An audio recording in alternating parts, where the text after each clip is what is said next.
Hello, everybody, and welcome to my brand new podcast, Music to Live For with Shanti. It's me, Shanti, a Swiss musicologist and stage manager, talking with different artists and discussing different topics belonging to the music business. My guest today is the Swedish photographer and videomaker John Gyllhamn, and together we will discuss the impact of images in the music scene and on social networks. Before we start, I want to inform all the skaters out there that in Basel opened a new skate shop. Go and check Friendship Skate Shop in the Klibeckstrasse 84 or visit the website www.friendshipbasel.ch. Ride or die! Check this out.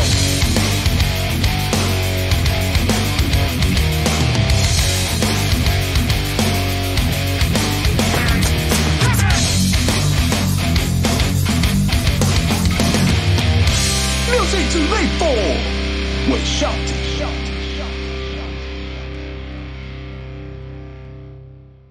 Hello, everybody, and welcome to this episode.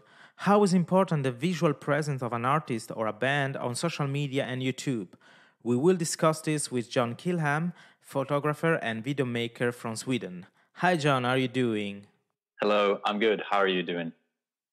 Hey, here in Switzerland, everything's fine, always motivating, doing podcast, and I'm so happy that we have the chance to get in touch once again, because I guess we toured like 3 years ago or something like this together, and I have a lot of good memories of that tour, and I'm so glad that I had the chance to meet people like you, because I have to be honest, I'm definitely a lot into the music world, but more in what is more personal relation with the artist and enjoying the music. And I always admire people like you that try to capture the moment. It could be in a picture or in a video. And I always thought that definitely an interesting point to discuss, and also to get into what also social networks are. That's something also a lot visual. So I thought you are the right person to discuss about that. But first of all, I'll let you introduce you to the audience. So my name is John. I'm a 26-year-old photographer from Sweden. And I focus mainly on live music and touring with bands and artists and try to make them look as cool as possible on the internet, I guess. And I've been doing that for about 4 years now, and just trying to keep on pushing. That's my that's my cool. goal. Yeah, but this is your main profession, or you do something else aside? Yeah, it's been my main profession for the last 2 years. That's cool. Yeah, so I actually quit my job right before we met for the first time.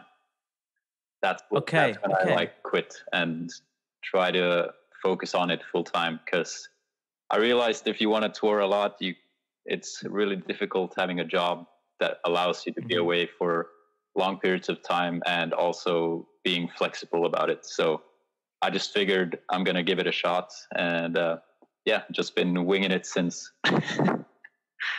Well, I think this is the right approach. I mean, in my work, I'm definitely lucky, because with some orchestra, you have your program here in Switzerland, and then it came some tour, or somebody just asked, hey, we are going on tour there and there. So you know that you're gonna travel, you're gonna have some different experience of the daily routine, and this happens like, okay, this is it, let's go. Without any further planning, or like thinking, when I would like to go there and there.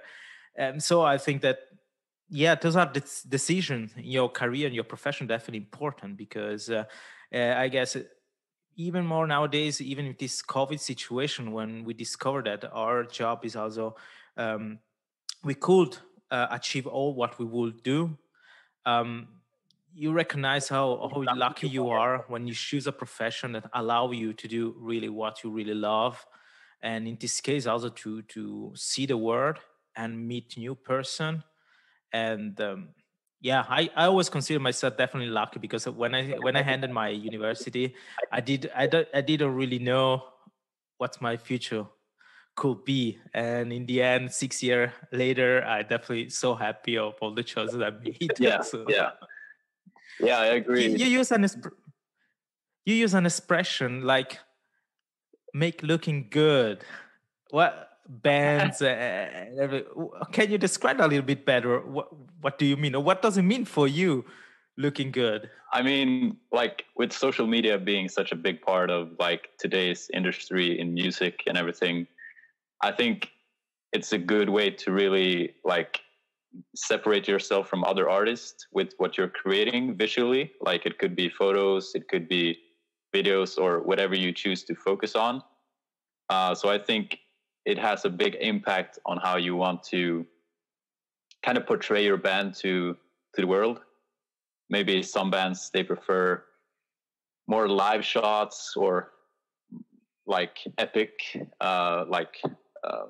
live shots, whereas other bands maybe prefer a bit more relaxed approach with they're chilling a lot or hanging out.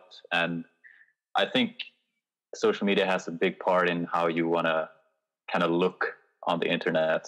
And like I think that's what every band wants. They want to look good online, and that's not like in a bad way, just like they want to be portrayed in the best way possible, and that's why I'm there to help them do that. Yeah, because of course music is also a product that you need to sell if the band want to live of that, or of course make some money to keep going on tour and keep doing their own business. So that's definitely important. The question is, are the trends that you see online, does those trends have a lot of influence on what you're doing, or you try to do, or what do you think is the right way? How is your connection when a band come to you and say, we need your help to look good? Yeah, I think like trends have a big part in everything, because you kind of want to do what's hot right now, but at the same time you kind of just want to do what you feel like doing instead of what's cool right now. So I try to kind of stay away from the trends, like even though I can take some inspiration or like think, oh, that's cool, I can interpret that into this video or however, I try to just do what I feel like doing with just like I think trends is a good way to find inspiration, but it shouldn't define what you want to create. So I just most of the time just do me, and I leave the trends behind and kind of just do what I feel like is cool or what I think looks good. And most of the time when bands come to me, they almost every time give me like full creative freedom to create however I want and like whatever I think is good. And with some bands, they have one or two guys that are a bit more in the process with me of like discussing or creating together and like bouncing ideas of each other. But most of the times it's just like they'll have an idea like, oh, I think this looks cool, this format, or it could be anything. But all the bands usually have someone that is a bit more interested in like video and photo, but more often than none, like it's always they let me do my thing, and if they like it, they just keep letting me do it, and if they have anything else, they just tell me. So it's been working out so far, and it's always fun to have someone to discuss ideas with and kind of not just go with what I think, like have someone else's opinion is always good. But yeah, I'm so like happy that bands allow me to just do my thing and let me rock with it, because it's helping me evolve as well, just to keep on experimenting and pushing myself. So I'm thankful to all the bands and managements and everything that like just allow me to go wild and crazy with it. Oh, that's great. That's great. But talking about your profession as photographer, how did you get there? How from where it comes this passion for photography? So about 10 years ago, or maybe a bit earlier even, me and my mom, we would like try to find something we could do together that wasn't your normal cooking or watching a movie. So my mom suggested we would buy a camera So she bought a camera, and then we started like going out, taking pictures just of the nature or random stuff, or would go somewhere on vacation, would bring it and just document nothing like in particular, just like learning the camera and having fun with it. So that's where it started. And then about 2 years later, I was going to, I was searching for like a gymnasium in Sweden where you have like these, where you can choose like a profession or like a subject to study. So I was very interested in journalism. So I was like, yeah, I could do that. And then I went there, and that's when I started like learning the basics of like Photoshop, Premiere, and like graphic design. So it kind of expanded. And then once I got into that, I kind of learned like how the camera works, and that I actually was pretty good at it. So that's when it started, basically. But my mom was the one that kind of was the starting point of it all. Yes. Yeah. When I guess when family brings you something like this, the boundary, this passion, hobbies, or whatever you want to call it, is like in the beginning, of course, before it becomes like a profession. It's so important. I noticed this with instruments. Playing music. I mean, my family, my father is music teacher. He played organ and everything. And my parents never pushed me, to you have to learn to play an instrument, but they gave me just opportunity to try and this and that. And so you discover, as you said, you say, I noticed that I was good in that and I'm feeling good. So that's the way to do it. That's the way good for you. And I guess it's the same when somebody is trying to play an instrument. And this is for maybe something that a lot of people need to also understand, because sometimes out there's people try to push themselves. I definitely need to do that, and I have to be good at that. But maybe that wasn't the way they should be. Oh. So I think this is definitely it's so important, really, to understand with yourself if this fits to you, because if it's to you, it can bring you more security in what you do. And also it can lead, of course, to an opportunity of a career, or definitely to understand the better way to be an artist in the way. Yeah, I think if you come into it with no pressure or no like expectations of, if you start playing an instrument, you should do it because you like it, not because you want to be a rock star, or however it should come from a place of just enjoying it. And I think if you enjoy it, the rest of it will come pretty easily. Not easily, but like it will. You will find your way a lot better if you just enjoy it. Yes, totally agree. So when you are on tour, or when you are on stage with the band, or so, what to try to capture? What do you have like a typical way to work or approach to a band when they don't ask you, okay, we need just a portrait of the band, of course, but when they are live? Because when I watched some of your shot and some of your videos, I always ask myself, what's the idea behind? Because there's a lot of things to think about. The movement, there's the crowd, there's the band on the stage.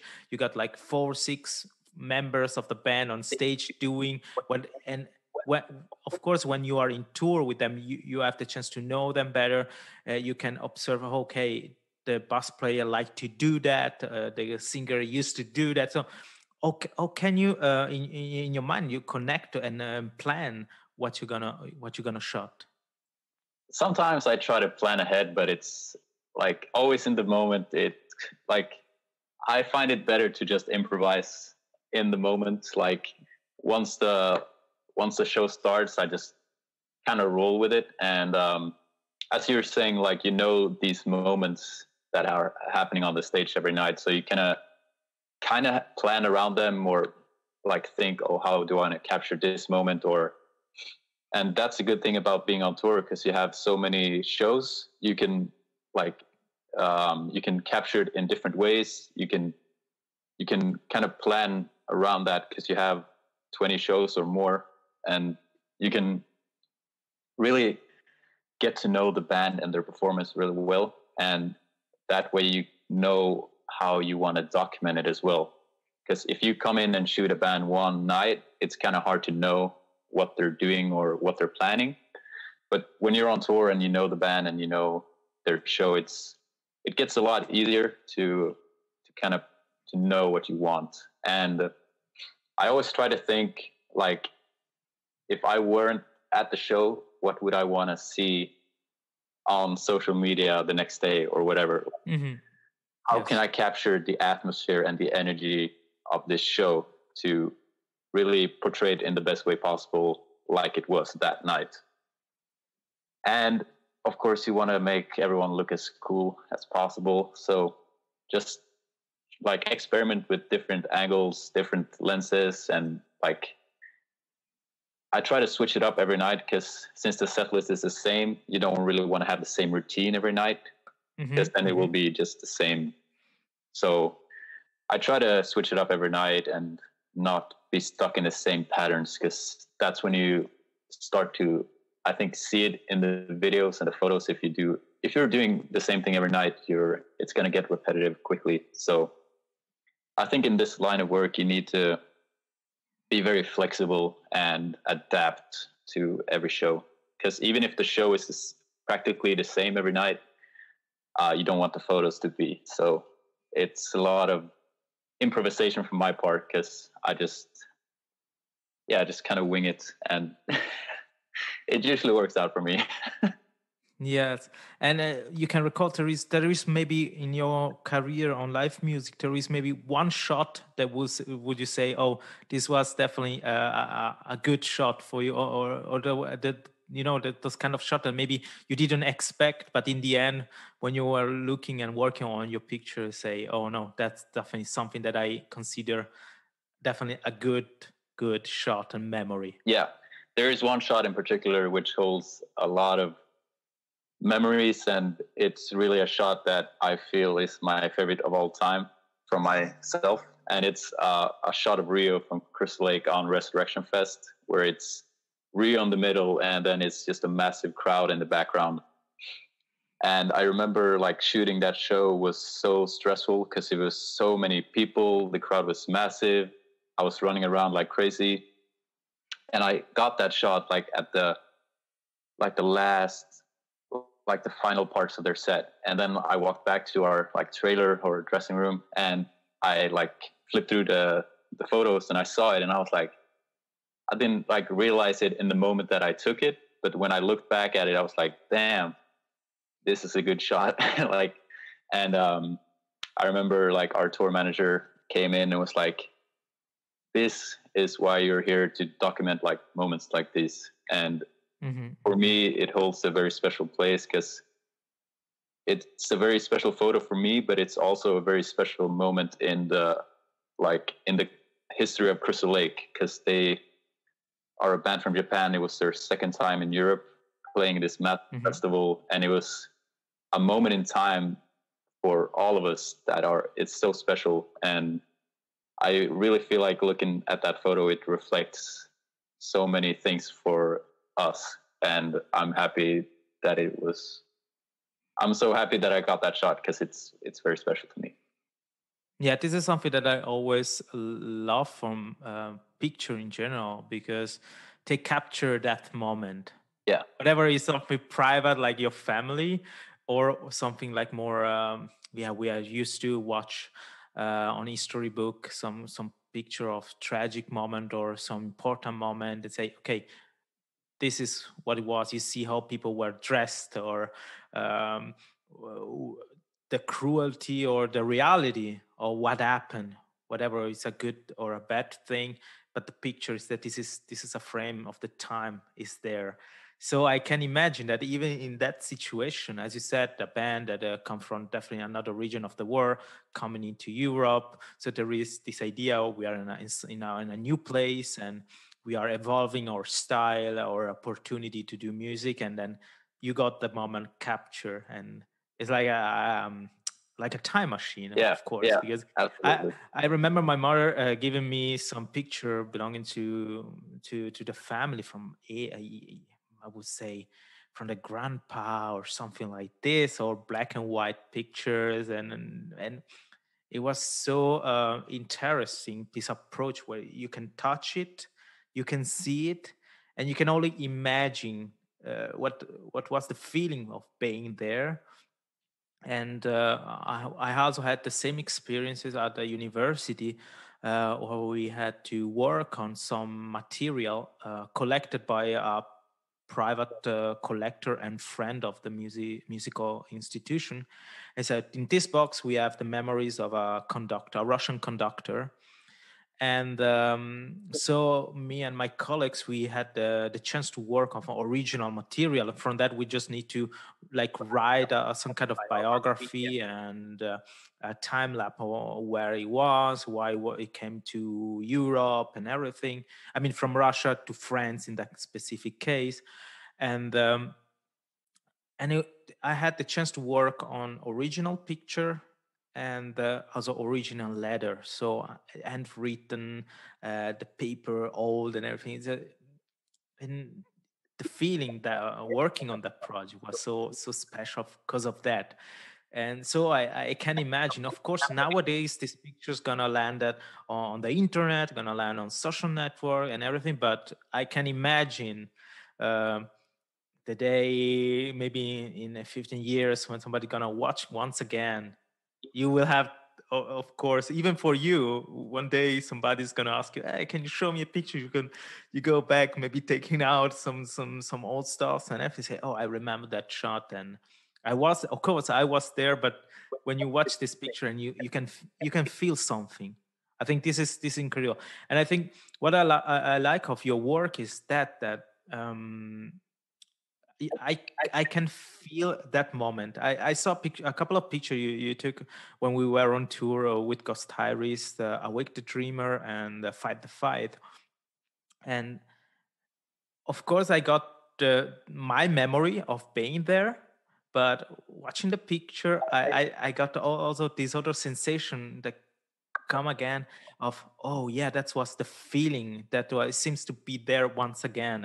And I think this is not doesn't happen with all the picture I saw of some live stream concerts. So that's why I say I wanted to talk to you in my podcast, because watching this picture, I got so good memories with me, and also they bring back other emotions that, and this is so an aspect that I really admire of people like you that can find their own way to tell the story, and to capture that moment. Because I guess as human being, for us, it's important to keep something, right? To keep memory.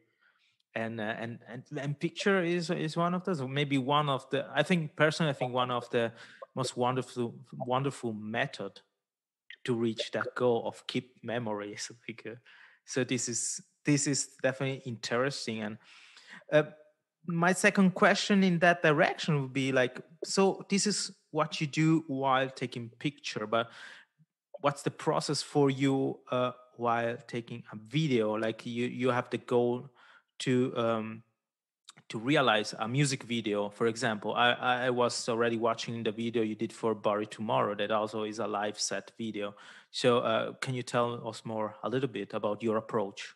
Yeah, so mainly when I'm on tour with a band, it's usually we create like after movies or recap of a show, or maybe it's a week on tour or whatever, but it's most of the time nothing too like structured.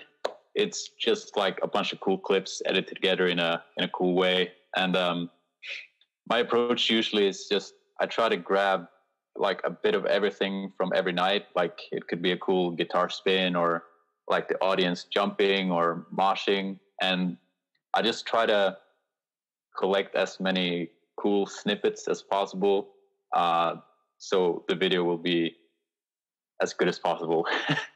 But yeah, I really try to capture, as I was saying earlier, like the atmosphere and the energy of the show. And I think it's really important on like when you film the video, like you kind of have to you have to like think ahead what you want the video to look like, and in that way you can know what to shoot. Because if you are already planning ahead, you know what you want in the future, kind of like. And all the shows are different, so you kind of have to like see how the night evolves. But usually I just try to get the atmosphere, like get the crowd, get the cool lights, movement, and just try to portray the night as good as possible in the video. And yeah, of course. Yeah. Sorry, please. No, please. I was just saying, like for the Bird Tomorrow video that recently got released. It was shot on the last year's Black Flame tour, and it's kind of funny because I took all the recaps we did for 3 weeks, and then I did a short one of all the clips, just because I was bored one night. I was like, yeah, I'm just gonna edit for fun, no pressure. No one is asking me to do anything. And then a few weeks later, they actually like got in touch with me and said, oh, we want to make a live video because we saw the video you did and it was sick. So it like that opportunity got to me because I did something just for fun, and it was no one asking me to edit this video, or like it was no pressure. And I think it's easy to kind of lose yourself in that business side of music photography, that you're there for a specific reason, and it's easy to kind of forget your passion because you're so caught up in the things that needs to be delivered, or it's this video and that photo. And I think it's the most important thing is to have fun and that you are happy. So it was nice to see that I got an opportunity just because I did something that I enjoyed, and that's cool.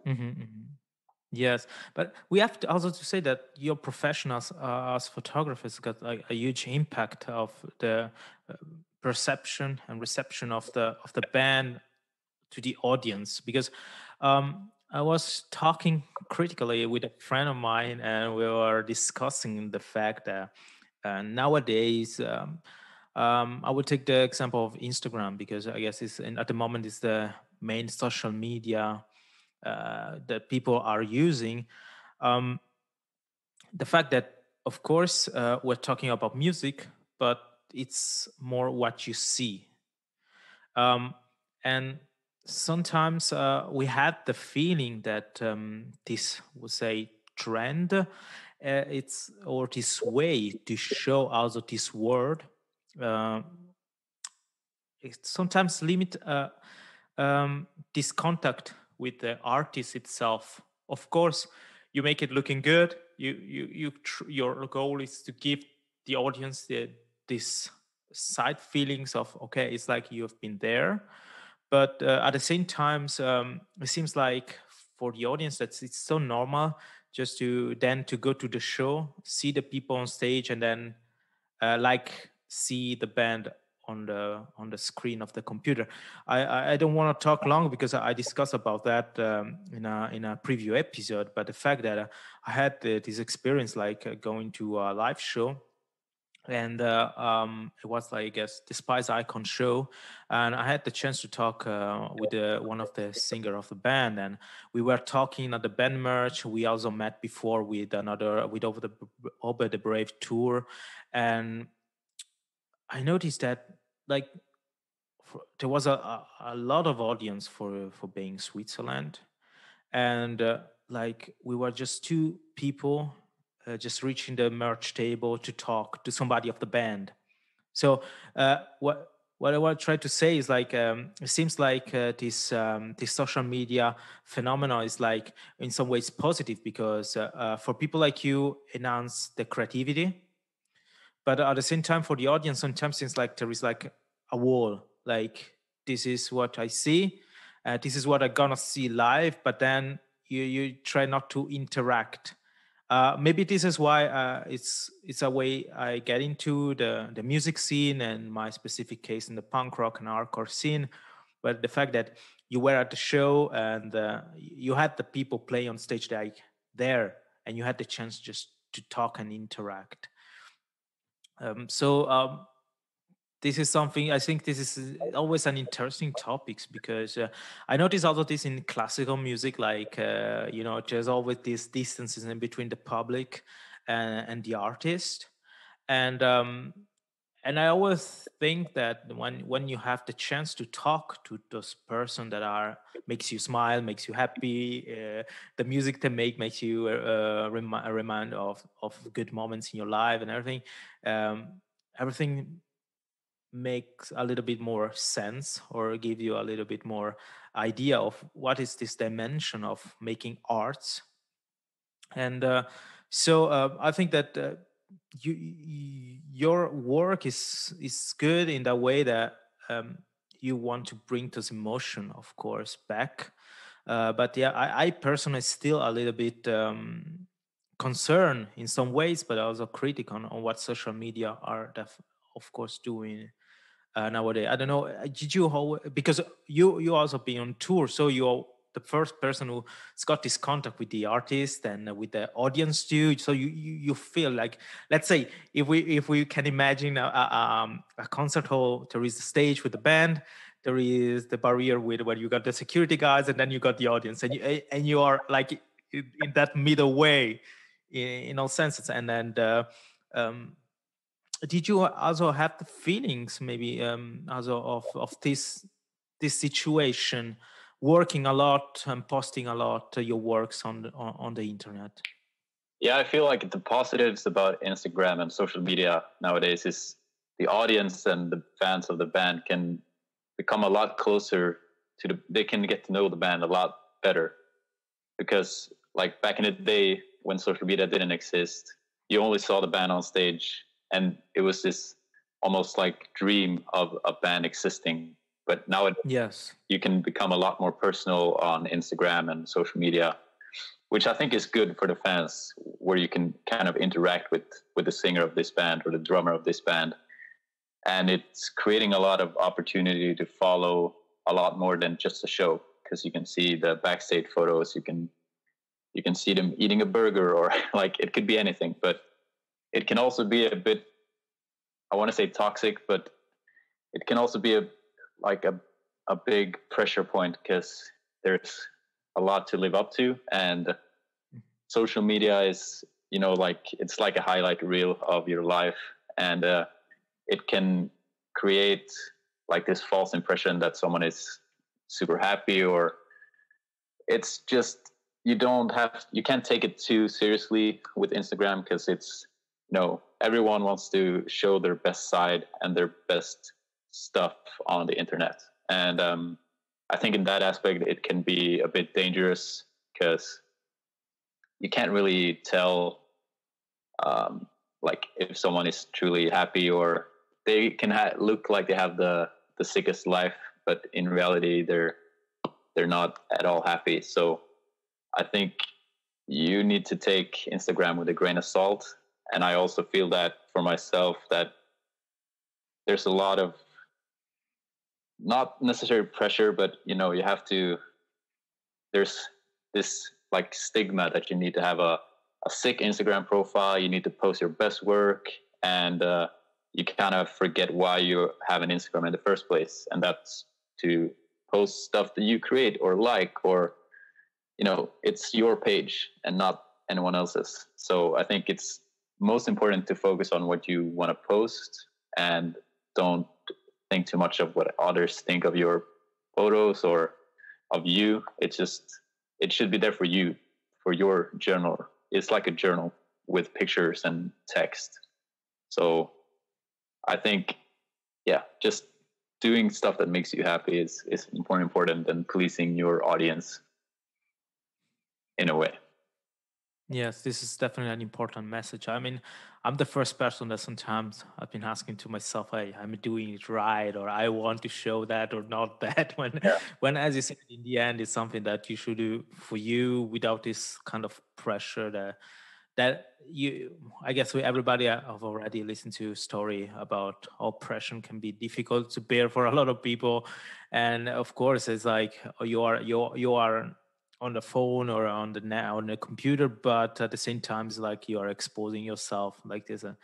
And in this way, doing art and posting it online is also, like as you said, something positive because people reach you more easily and have the chance to see you. But at the same time, you are exposed to a certain level of stress. Let's be honest. Yeah. But what about your tour experience? Can you tell us about a little bit more? Which kind of band did you used to tour? Or do you have some bands that are like your fix? I want to say just client, but I would say that with whom do you gonna say, okay, I'm gonna be on tour for the next 2 years and everything, or you just try to choose and it comes like of the request you will receive at the moment. It's a bit different. I have a few bands that I tour with regularly, and then I have a few bands that I do, some things with, and some are just I go on one tour with them, and then we're done. And but most of the time, I've been working with a few artists pretty like for a long time, and the bands I currently work with are Crystal Lake from Japan. I work with Normandy from Sweden, and then Birds Morrow from the UK, which I'd say are my like primary three as of this moment. And then I do like the occasional stuff with Adept from Sweden, like Awake the Dreamer. Did a tour with Decapitated from Poland before the pandemic hit. So just trying to like get a bit of everything and try to evolve as a photographer, because each and every band has their visuals and their kind of style. So it's fun to experiment with different artists, and you can grow as a photographer and not just stuck in one place. But yeah, Crystal Lake is probably my main as of right now, which we've been doing a lot of shows in the last 3 years. So I'm very thankful that they gave me an opportunity and were willing to keep on giving me an opportunity to tour with them. Yeah. Well, that's cool. And can you tell us about some one or two experience that has been very nice for you to be on tour? Yeah, I think like going back to the Resurrection Fest, it was a very cool moment for all of us, because the first tour they did in 2017 in Europe, it was a very small tour, and it was like the start of their journey outside of Asia. And I think just seeing the fan base like grow exponentially for every tour they've done over here is really cool to see. And just it's like a receipt for all of us that the hard work they're putting in and that we are doing together is paying off, because they are gaining new fans and they're getting bigger outside of Asia, and that I can help and like be a part of that journey is very cool to me. So I'm thankful to experience all these cool things with them. Yes, definitely once again sharing the moment, sharing the experience, the music. I can just remember, or I can talk more so for the experience with Ghost Iris, because I was already friends with one of the guitar player from his old band, and they came here in Switzerland playing, so we met there. And when I jumped on the Ghost Iris ship, I have to be honest, I never heard, I couldn't like say, okay, those are my best or favorite 3 songs of the band. Like I told me, I'm here really for the experience. And I have to be honest, that kind of metal wasn't also something that I will listen to every day, but being there, knowing them as artists, and as you said, the same almost same set every evening and everything, just makes you better understand why the music sounds like this. And in the end you appreciate better almost that sound. Like that was incredible, because as I said, I didn't know what to expect but I just know that it could be very interesting. Of course, kind of intense because we rode a lot of kilometers. Yeah. But yeah, and this was an approach also that I really enjoyed. The idea of go there with no much expectation, you know. Like say, okay, I'm there, I'm doing that, and I'm enjoying, and you grow with the experience. Yeah. And I think like as a crew member, you don't really need to, and like even if you don't really like the music, it doesn't really matter. Like as long as you enjoy the people you're there with and you're having a good time, that's a big plus for me. But as a photographer, I feel like the music has a big part in it because you're kind of creating visuals to that music. So if you're enjoying it, it makes it a lot easier because you get a lot more ideas when you're enjoying a piece of art. So if you are a photographer or a videographer and you don't really like the music, it could be a bit difficult because you don't really feel that inspiration from the music. Yes. So I'm grateful to be touring with a lot of artists that I normally would listen to or the music that I enjoy. So that's cool. Yeah, because in that way, in that position, you are an artist working on other and with other artists. You know, it's just like, and this is also something that is a symbiosis. Definitely, is interesting. As you said, you have to be on that page to try to get the spark of what you're looking for or what the project or the band it's on. And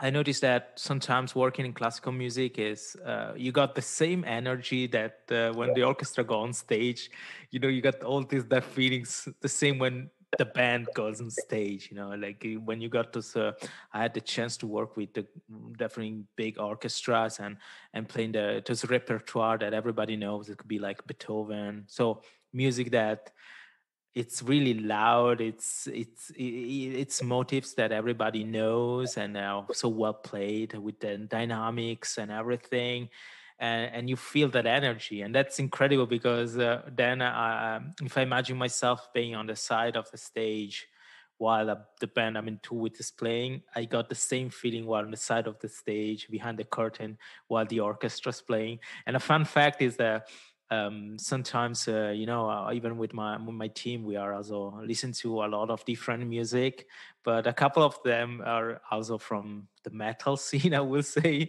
And so in before and after the concert we are working with a normal t-shirt and with metal bands on it and everything, and the orchestra, the musicians are really enjoying us this because they say, oh, that's cool, because they also maybe in the free time listen to the same kind of music or the same bands, but also they like the idea, okay, we are here for classical music, but you bring this kind of energy with, you know, like this motivation like this. And it's cool, also another other kind of symbiotic experience between artists and working because what I like of my work is that you build something to allow other person to express themselves.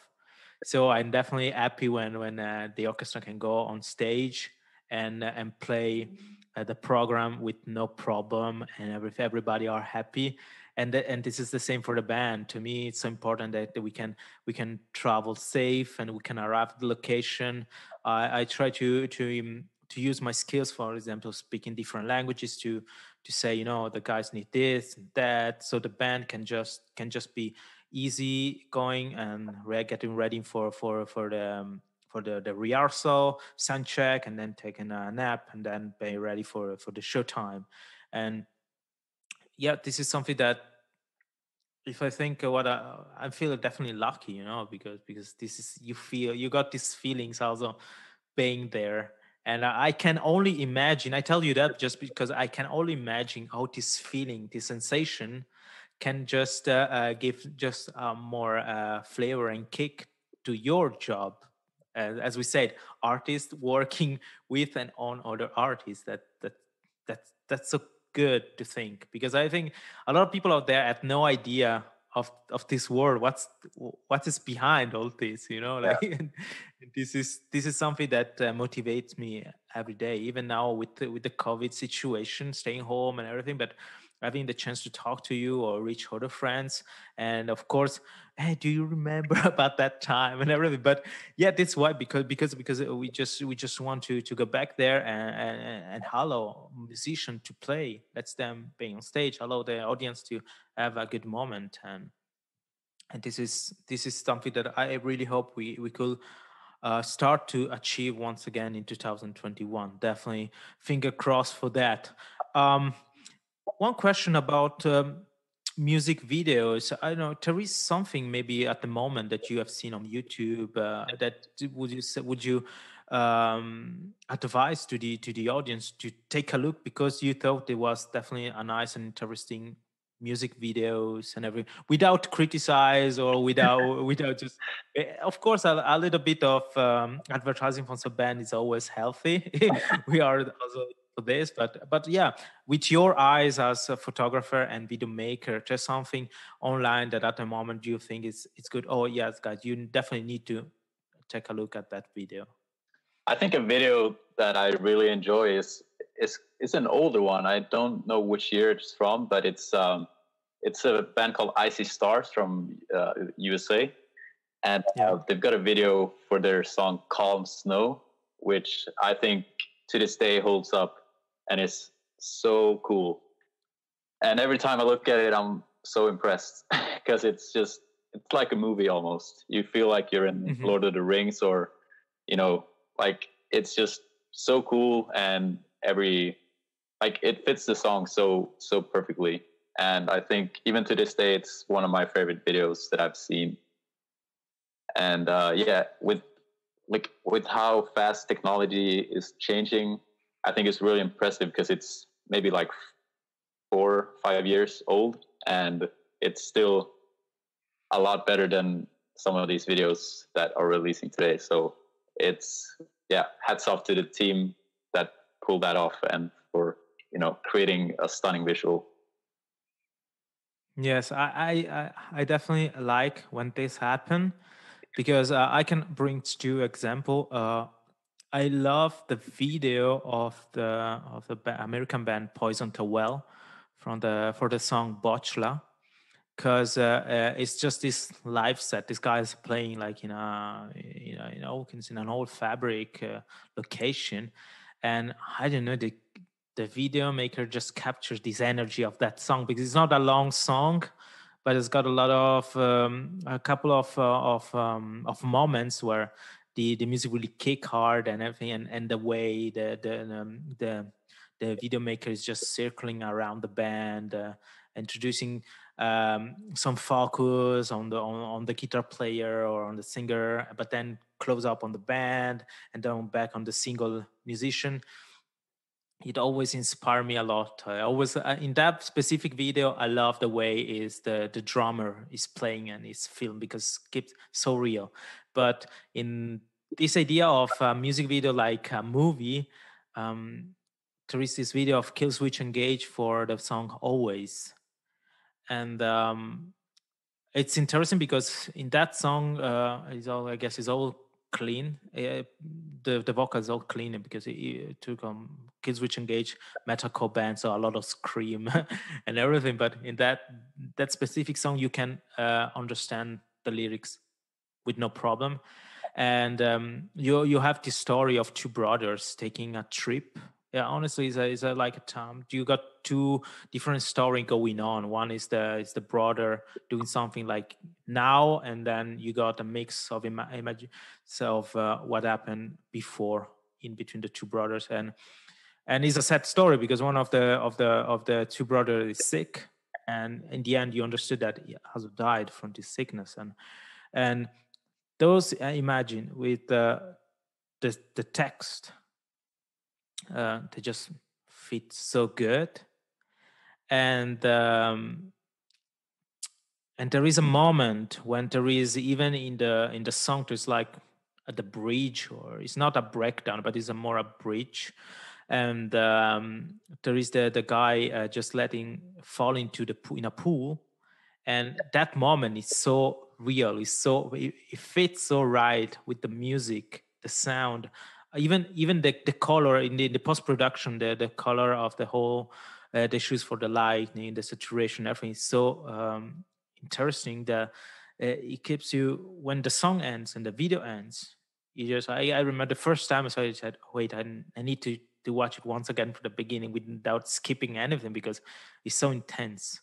And when this happened, I think this is so good for even just for the video maker, for the director and everything, because they say, oh, you got definitely a good idea, and you realize that. But also, I think for the band also, because everybody's gonna remember watching go on YouTube, watch the videos, or listen to the song, remember the video. And I don't know, I think it's interesting when there is this good balance in between music and what is visual, because and maybe this go back on the topic about social networks. Sometimes it seems like you get more distracted of the way things appear than the way they are, in this case, sounds. I would say it happens also that some friends send me some videos and say, hey, you have to listen to this band, let me know what you think. And I watch the video and I noticed that I not 100% concentrate on the music. And I said, I don't like the video, I don't like the way the guy looks or what they put out.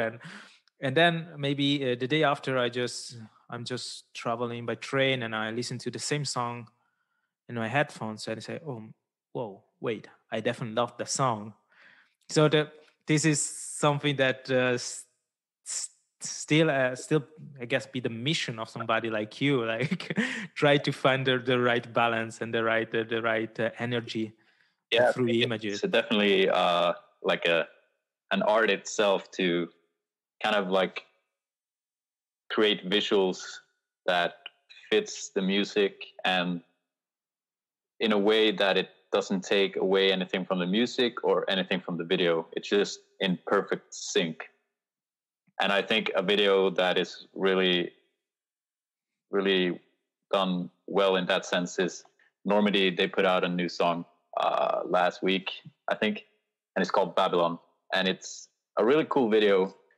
And it doesn't take away from the song at all. It's just, it enhances the song. And it really is a cool video. And it's a video you can watch over and over. And I think if you achieve that, it's really good. Because some videos you watch once and then you're like, okay, I've seen it. But if you can create a video that people want to see over and over because it has cool Easter eggs or it has cool effects that you're like, how did it do that? Or just something that like will keep people watching, then you've done a good job, I think. And the video for Babylon is definitely in that category. Okay, I definitely need to watch it, and I'm gonna put the link also in the episode description. Some people are gonna have some guidelines of what we are talking about. Yeah. I always love when you got those kind of Easter eggs or like some bands from members from other bands appearing in a video, maybe like a cameo, but you know they're there. It's like, oh, that's so cool. There is definitely a lot of way to try to do something new or to just. It doesn't have to be something difficult or something like special. Sometimes I guess those are the simple things that also helped a little bit to remind of something, or this connection in between music and videos is something definitely interesting. And I guess we are living this. I remember when I grew up, when I was 16, there was no YouTube. Or remember, or as I said, with a lot of friends in our episode before, I grew up with a MySpace for social network. And so I think we are like in the boom of these feelings in between images and sound, and this is so interesting because you see how you try to create something, to try to make history in some ways. Like, I think a little bit sad because that the fact that sometimes there's this idea of like not to mock, but also to imitate a lot things from other productions, I would say. I saw yesterday the music video of a brand new song of an Italian songwriter. Song definitely interesting, and the video, the way the songwriter is posted on the video, and he set everything. It reminds me a lot of a video of this England singer called Youngblood. And I say, like I guess the idea in between is like, to make the video also a little bit catchy, let's say. But yeah, this is also another topic, that the idea of that what does it mean being original in this profession. And as you said, it's hard because you want to reach more audience. Of course, the idea of becoming more likes, it's like, okay, I've been successful nowadays. This is something that maybe a couple of years ago wasn't so important, but this is it. And so you face this idea, okay, I'm viewed, I'm judged, and I've been liked. So this is also something that makes me a lot of things a lot, because as I said, it's not definitely is a very good song, it's a very good and interesting video. But the fact that you say, oh, this reminds me a lot of that, that there's those two or three particular things that remind you something, also make you think, okay, but why? I mean, maybe I'm too critic, I don't know. But yes, it's something definitely that I thought that we definitely need to discuss, and I thank you very much to for your time, because you work on that. This is your life, and what's better person to share those thoughts and to have some more opinion. Before we close this episode, any plans, any ideas for these coming years, or there is something that would you like to do in the near future, or some project and everything that you can share with us? Because I know that a lot of people say, I don't share a lot of what we're gonna do because we don't know what happened, and I don't want to just give false stories out there. But there is something that let's do like this. The question is, what's will motivate you? What is the motivation now for face this new year, knowing what are the difficulties that we are facing, all of us in the music business? I think just trying to stay positive and like hoping that shows will come back as soon as possible, because we all want to be at a concert and enjoy some live music. But in the meantime, I'm gonna focus on just improving my craft as a photographer and videographer, learn new things, experiment, so I can bring new stuff with me on the road when it finally comes back touring. So I think just focusing on improving my craft, so when it all comes back, I got a new skill set or a new method, or just trying to evolve myself and keep improving. And it's easy to kind of, not use a camera because we don't have anything to do, or not do this because it's nothing happening. But I think you can really use this time wisely to learn that thing you always wanted to try, or it doesn't even have to be music photography or photography at all. It could be, read more books or go outside more. It could be anything. I think just have to use this time in a way that can benefit yourself. Mm-hmm. Because even if the world has stopped, it doesn't mean you have to just sit at home and do nothing. You can still start working out, or it could be anything. But I think just trying to keep a level head and try to pick up a new skill or do something you always wanted to try. I think that's what I want to try and do this year. Yeah, well, that's great, because I think this is one of the best advice that somebody can receive. I think I was the same. Try not to. I mean, it's important to take your time to analyze the situation. How do you feel as a person? We don't have to forget that we are human being at first, and then it comes out of the passion, the works, and everything. So, but then try to say, okay, now it's as you said, now we have the time. There is no rush to reach something because the world just stopped. Let's say the routine just stopped. So you have the time. Finally, you have the time to take the time you need. That's maybe the tricks part. But that before maybe was more stressful. Like say, okay, now I have to for next month I need to improve that, or I need to understand that, or I need to learn that. Now definitely you have the time to learn some new skills and to make those skills yours in your hands. So to all the photographer or video maker out there, I guess those are the greatest advice they can receive. And I really hope that this year we're gonna see once again some live show, and of course that maybe whole roads gonna cross again. Yeah, because I guess in every episode I did right now, I always remind to the audience that I'm happy the fact that because I've learned and a lot of new things, but of course I met a lot of different realities, different. They come from different school of lives, and it can only give something you back. And so even this doing podcast right now, that is also something that I'm doing now because I have the time. It's not only because COVID right now, but in general, I had this idea. I guess it started in 2019. The idea of, I would like to do some radio. I would like to do some podcasting.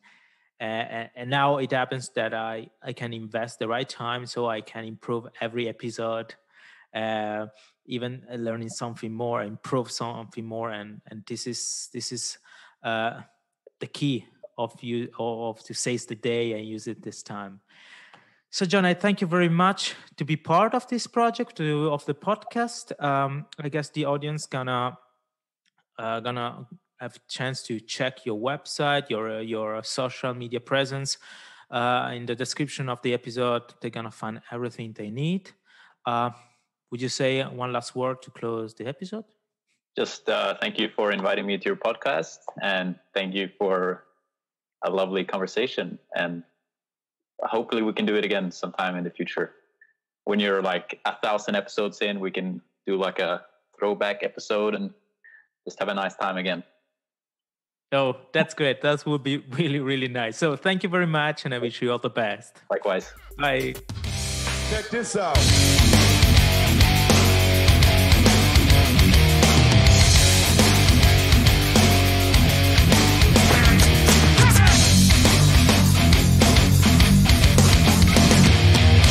Music to live for with Shanti. Today, the musical spot in the end of every episode belongs to the band Total Recall. Those true veterans of the Italian metalcore scene are bringing back the true spirit of the genre to commemorate their fallen friend Massimo. You can find them on all the online musical platforms, but now, from their brand new release Always Together, this is Emptiness, Disgrace.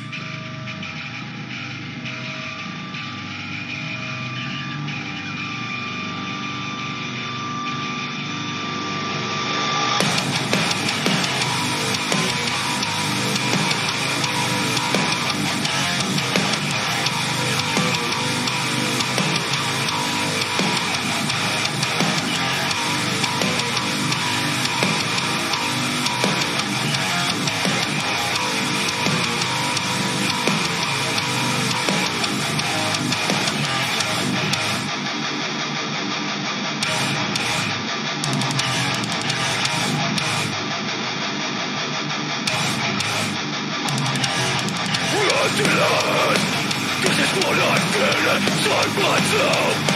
Disgrace. This is what I feel for yourself. Inside my head. Just breathe. Resist the life I wanted. What's the call? over my shoulders.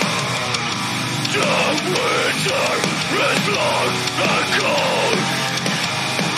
Singing despair. Emptiness, this is what I feel inside myself. Disgrace, this is what I feel for yourself. War, inside my head. Just breathe. This is the life I wanted. I feel cold over my shoulders. The winter is long and cold. The end is near.